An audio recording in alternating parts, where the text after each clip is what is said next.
Pense numa dor que nem oração consegue curar. Pense numa traição que corta mais fundo que qualquer faca. Agora imagine isso acontecendo com um homem de fé, um pastor. A história de hoje, a noiva que era do Job. Um servo que dedicou cada segundo da sua vida a Deus, ao ministério, e à mulher que ele achava que tinha sido enviada pelo próprio céu. Eu sou o pastor Fábio, e você está no canal Confissões da Fé. Hoje eu vou abrir algo que nunca contei antes. Uma história que mistura pecado, engano e uma revelação que pode mudar sua forma de enxergar até quem está do seu lado agora. E no final, eu vou te revelar algo que talvez te faça perder o fôlego. Antes de continuar, se inscreve agora aqui no canal Confissões da Fé, deixa seu like, comenta e compartilha esse vídeo com alguém que precisa ouvir essa história. E se você tivesse passado pelo que eu passei, será que teria feito o mesmo? Tudo aconteceu em Ribeirão Preto, interior de São Paulo. Era uma fase linda da minha vida. A igreja crescendo, as almas se convertendo e o coração finalmente tranquilo. Porque eu acreditava ter encontrado a mulher certa. Ela era tudo o que eu sonhava. Cantava no louvor, participava dos cultos, jejuava comigo. Me fazia orar, mais buscar mais, acreditar mais. A gente se conheceu numa conferência de jovens cristãos. Ela estava lá, louvando, de olhos fechados, mãos erguidas. E quando abri os olhos e me olhou, algo me queimou por dentro. Era como se Deus estivesse dizendo, é ela. Depois disso, oramos. Muito.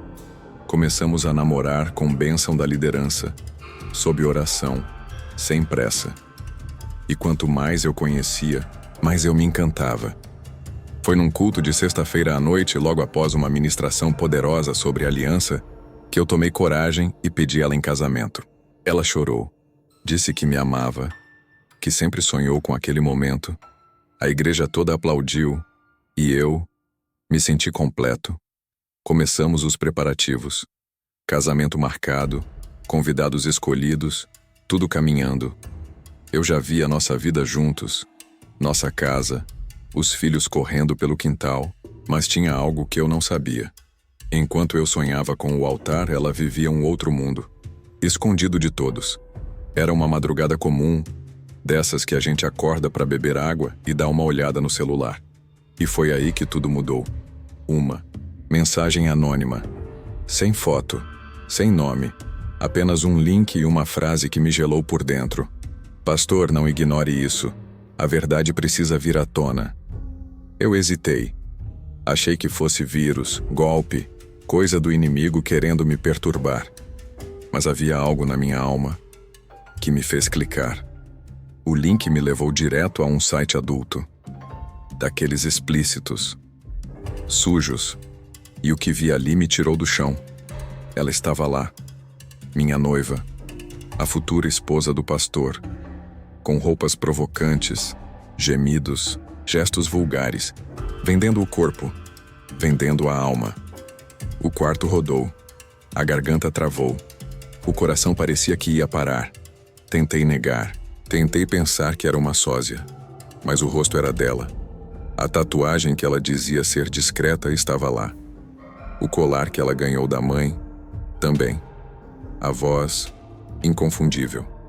Fechei o celular e comecei a chorar. Chorar de dor, de raiva, de incredulidade. Como alguém que ora, jejua, ministra louvor. Pode fazer algo assim? No outro dia, ainda sem conseguir olhar para ela, recebi outra mensagem. Dessa vez, um áudio. Era um jovem da igreja, um dos obreiros mais fiéis. Com a voz trêmula, ele disse, Pastor, me perdoa. Eu caí em tentação. Entrei nesse site e vi ela, sua noiva. Eu não podia esconder isso do Senhor. Naquele momento não sabia o que doía mais, o pecado dele ou a confirmação do dela. Sentei, respirei fundo. E ali, no meio da minha sala, tomei a decisão que mudaria tudo. Eu não ia enfrentá-la, não ia questionar nem acusar. Eu precisava ver até onde ela seria capaz de ir. Criei um perfil falso, escolhi um nome qualquer. uma foto genérica, e enviei uma mensagem no site. Oi, vi seus vídeos. Tô interessado em marcar algo real. Você topa? A resposta veio minutos depois. Topo sim, amor. Qual o valor que está disposto a investir? Meu sangue gelou, mas continuei. Negociamos, combinei tudo. Um hotel de luxo no centro de Ribeirão Preto. Tudo pago. Quarto reservado. Horário marcado. Naquele momento, eu já não era mais o pastor. Era só um homem despedaçado tentando entender o que tinha acontecido com a mulher que ele ia levar ao altar. No dia marcado, fui ao hotel bem antes da hora. Entrei no quarto, deixei a luz baixa, perfumei o ambiente e esperei. Quando ela chegou, parecia uma atriz de filme. Vestido justo, salto alto, maquiagem forte. Ela não fazia ideia de quem estava lá dentro. Apenas entrou, olhou ao redor e disse: "Onde está o cliente?" Eu, ainda escondido, respondi com a voz alterada: "Estou aqui, mas antes, quero que você venda os olhos." Ela sorriu, como quem já ouviu aquilo antes, e obedeceu. Deitou-se na cama, vendada, entregue, e ali, com o coração em pedaços. Eu toquei, beijei, acariciei. Sim, eu, pastor Fábio. Naquela noite fiz amor com a minha noiva, sem que ela soubesse que era eu. Se você assistiu até aqui, diga nos comentários. A casa caiu, para eu saber que você chegou até aqui. Quando ela finalmente adormeceu, ainda vendada, eu me levantei. Fiquei parado ali por alguns minutos olhando aquele corpo que, até poucas semanas antes, eu considerava sagrado. E sabe o que mais me doía? Não era o fato dela ter aceitado o encontro. Não era o fato de estar ali, vendada, pronta para me entregar a um estranho. Era o fato de que ela não me reconheceu, nem pela voz, nem pelo toque, nem pelo cheiro. Ela não teve um mínimo de dúvida. Não demonstrou hesitação. Foi como se aquilo fosse rotina para ela. Naquela noite, não dormi. Fiquei ali, sentado, observando a madrugada passar, ouvindo o som do ar-condicionado e o ritmo tranquilo da respiração dela. Uma parte de mim queria gritar. Outra queria apenas sumir dali. Mas havia algo que eu precisava fazer. Antes de sair do hotel, deixei algo sobre a cômoda. Minha aliança, uma rosa vermelha, e uma carta. Sim, uma carta escrita à mão, com cada palavra pesada pelo que eu carregava dentro do peito. A carta dizia: "Você deve estar se perguntando agora o que essa aliança está fazendo aqui ou como ela chegou até aqui. A resposta é simples. O homem que dormiu com você foi o seu noivo. Ou melhor, seu ex-noivo agora. Eu descobri tudo. E por mais que doa, não posso continuar ao seu lado. Desejo que você siga sua vida, em paz." Deixei a chave sobre a mesinha, saí em silêncio e nunca mais voltei àquele quarto. No caminho de volta, dentro do carro, sozinho, eu chorei. Chorei como nunca havia chorado na vida. Não era só pela traição, era pela morte de um sonho, pela quebra de um propósito, pela sensação de ter sido enganado espiritualmente. Comecei a me questionar. Quantas outras pessoas vivem uma vida dupla? Quantos cristãos de aparência estão carregando um mundo escondido por trás do Deus te abençoe? Quantos líderes estão casando com pessoas que eles não conhecem de verdade? Será que eu falhei como pastor? Será que fui cego demais? Na manhã seguinte, ela me ligou dezenas de vezes. Mandou áudios, mensagens longas, fotos, vídeos de nós dois. Mas eu não respondi. Ela estava desesperada. Horas depois, chegou outra mensagem. "Por favor, me atende. Eu preciso falar com você. Me perdoa. Eu errei. Eu estava com medo de te contar. Fiz isso por necessidade, por trauma, por insegurança, por favor." Cada palavra me cortava como navalha, mas nenhuma delas era suficiente para reconstruir o que ela destruiu. Os dias seguintes foram de silêncio. A notícia não se espalhou. Eu não expus. Não publiquei nada. Não compartilhei o vídeo nem falei com ninguém além do meu discipulador. Sabe por quê? Porque a vingança nunca foi minha. é do Senhor. Mas eu precisava contar essa história, não para me vingar, mas para alertar. Porque, meu irmão, minha irmã, tem muita gente vestindo a roupa da santidade e vivendo no chão do pecado. Tem muita gente fingindo pureza, enquanto negocia o corpo por likes, por views, por dinheiro. E sabe o que é mais perigoso? É que muitas vezes essas pessoas estão bem perto de nós, dentro da igreja, sentadas do nosso lado no culto, cantando no mesmo louvor. A dor que senti não foi só emocional, foi espiritual. Era como se um laço tivesse sido rompido no mundo invisível. Nos dias que seguiram, eu comecei a jejuar. Voltei a fazer orações longas, profundas, e em uma delas ouvi algo dentro de mim que me paralisou. Você pediu uma esposa de verdade, mas você não conhecia a verdade sobre ela. Naquele momento entendi. Deus não me puniu. Deus me protegeu. Aquela revelação, por mais dolorosa que tenha sido, foi o livramento que eu pedi, sem perceber. Ela, depois disso, sumiu. Deixou Ribeirão Preto. Desapareceu das redes sociais. Soube por terceiros que foi para outro estado, tentar recomeçar. Espero que tenha conseguido. Eu segui pastoreando.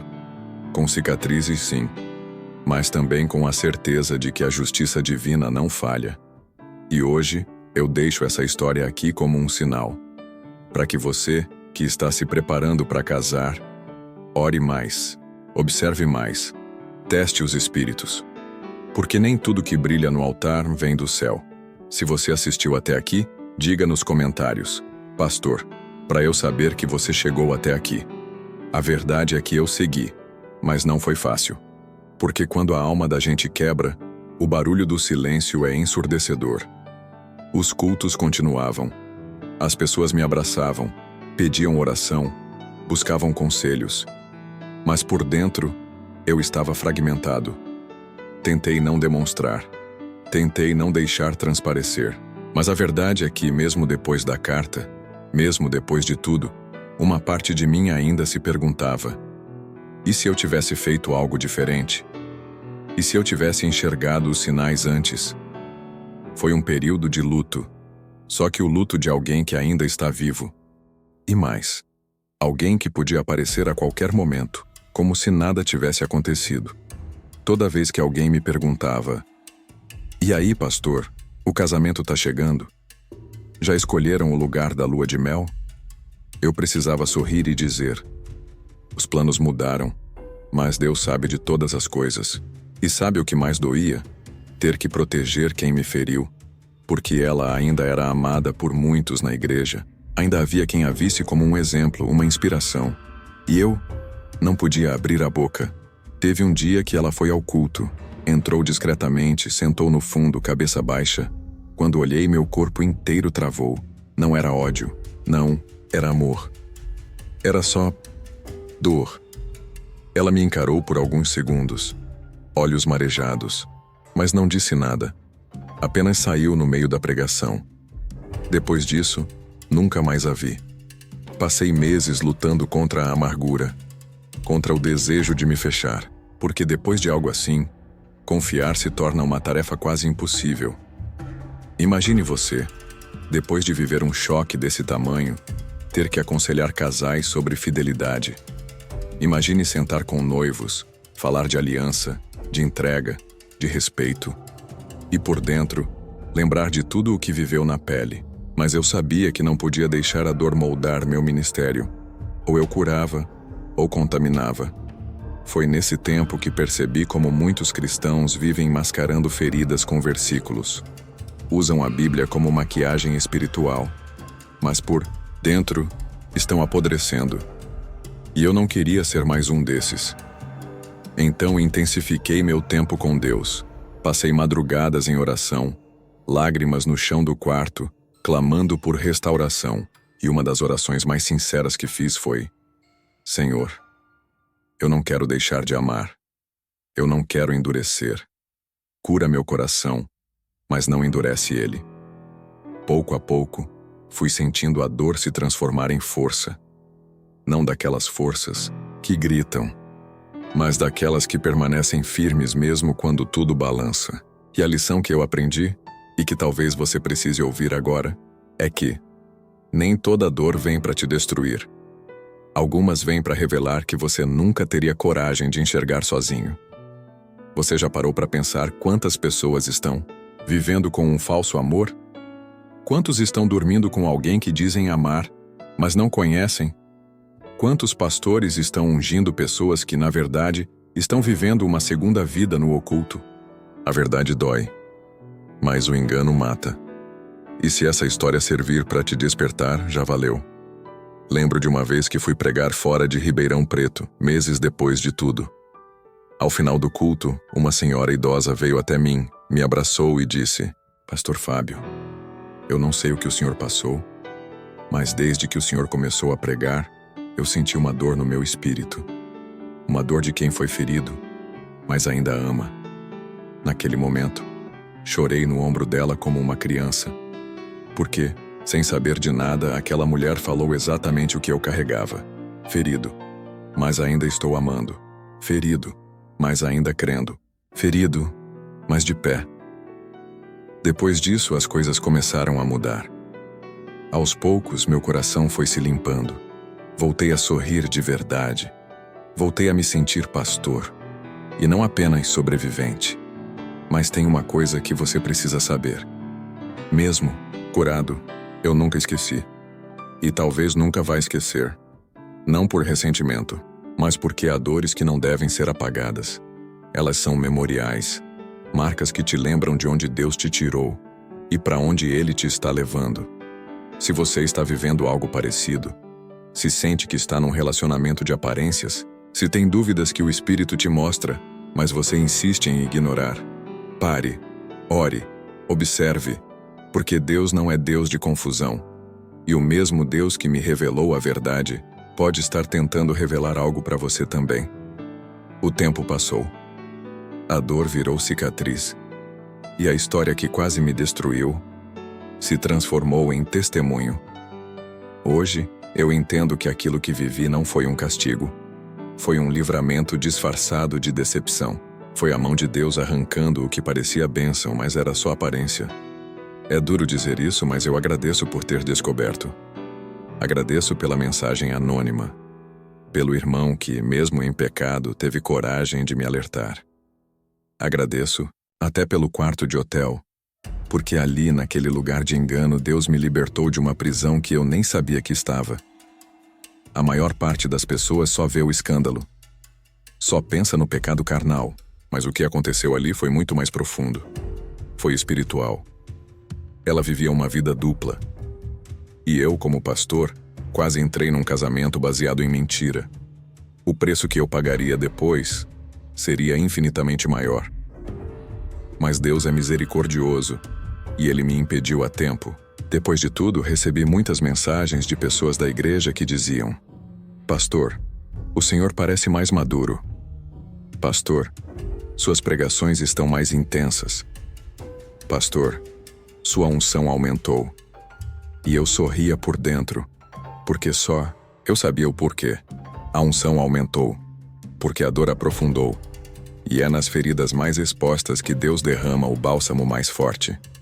Mas tem algo que eu preciso dizer com todo o amor e toda a sinceridade do meu coração. Cuidado com quem você escolhe para andar ao seu lado. Cuidado com quem sobe com você no altar. Porque uma aliança errada pode te arrastar para longe da presença de Deus. Não é sobre beleza, não é sobre carisma, não é sobre quem canta bem, ora bonito ou se veste como servo. É sobre caráter, é sobre verdade, é sobre o que a pessoa faz quando ninguém está vendo. Quantos homens e mulheres de Deus estão hoje presos em relacionamentos tóxicos, sufocados, perdendo sua unção, sua voz, sua paz, porque se uniram a alguém que vive no engano? Talvez esse vídeo esteja chegando até você como um alerta. Talvez você esteja prestes a dizer sim para alguém que Deus já te mostrou que é não. Talvez você esteja ignorando os sinais. Talvez você esteja se afundando numa carência emocional e chamando isso de direção espiritual. Cuidado, porque o coração engana e o diabo sabe se disfarçar de anjo da luz. Sabe qual foi a maior lição que eu aprendi? que até o coração do pastor precisa passar por provação. Porque o púlpito não te protege da dor. A Bíblia na mão não te isenta da decepção. Mas quando você permanece fiel, Deus te defende, Deus revela, Deus cuida. Hoje eu sou um pastor mais consciente, mais cauteloso, mais vigilante. E se tem uma coisa que essa história me ensinou é que o diabo pode tentar se infiltrar na sua vida, mas ele nunca vai conseguir vencer alguém que tem o Espírito Santo como guia. Eu não guardo mágoa dela, de verdade. O que ela fez foi errado, foi sujo, mas eu também sou pecador. E se Deus me perdoa todos os dias, quem sou eu para negar perdão? Não estou dizendo que voltaria. Não estou dizendo que confiaria de novo. Mas perdoar não é reconectar. Perdoar é se libertar. Eu a deixei ir. E desejo que ela tenha encontrado cura, paz, transformação. Porque se tem uma coisa que aprendi nesses anos de ministério, é que ninguém está além da graça. Nem ela, nem eu, nem você. E se você está aí agora carregando alguma dor parecida, um noivado quebrado, um casamento ferido, uma decepção profunda com alguém que dizia te amar, eu quero te dizer uma coisa. Deus viu tudo, e Ele não permitiu isso para te destruir. Permitiu para te posicionar. Você não foi rejeitado, você foi redirecionado. Às vezes, o livramento vem disfarçado de lágrima. Às vezes, o amor de Deus se revela quando tudo parece desabar. Mas Ele nunca erra. E se Ele permitiu, é porque tem algo maior lá na frente. Hoje, eu continuo em Ribeirão Preto, servindo, pregando, aconselhando. E sempre que subo no altar, lembro que um dia quase me uni a alguém que teria me tirado dele. Mas Deus me salvou. E é por isso que hoje eu digo, sem medo, sem vergonha, com o coração limpo: obrigado, Senhor, por ter me deixado sofrer. Porque foi no sofrimento que eu descobri a Tua proteção. Foi na dor que eu entendi o Teu cuidado. E você que me ouviu até aqui, se essa história falou com você, se você já viveu algo parecido, ou se simplesmente quer deixar uma marca nesse vídeo, comenta aí: a casa caiu. Para eu saber que você chegou até aqui e que essa mensagem tocou o seu coração. Se inscreve no canal Confissões da Fé, compartilha esse vídeo e nunca esqueça: a verdade liberta. E às vezes, a verdade mais dolorosa é o livramento mais precioso que Deus podia te dar. E se você achou que essa história foi forte demais, eu preciso te dizer, tem coisa ainda mais profunda vindo por aí. Porque nos próximos vídeos aqui do canal Confissões da Fé, eu vou abrir outras histórias que nunca foram contadas. Histórias de bastidores da igreja, de lideranças que caíram em tentação, de milagres que aconteceram onde ninguém acreditava mais, e de traições que vieram de onde menos se esperava. Você está preparado para ouvir o que nunca foi dito nos púlpitos? Então se inscreva agora no canal e ativa o sininho, porque a próxima confissão pode ser a mais chocante de todas. Nos vemos no próximo vídeo. E lembre-se, nem tudo o que parece santo é, mas tudo o que é revelado pode ser curado.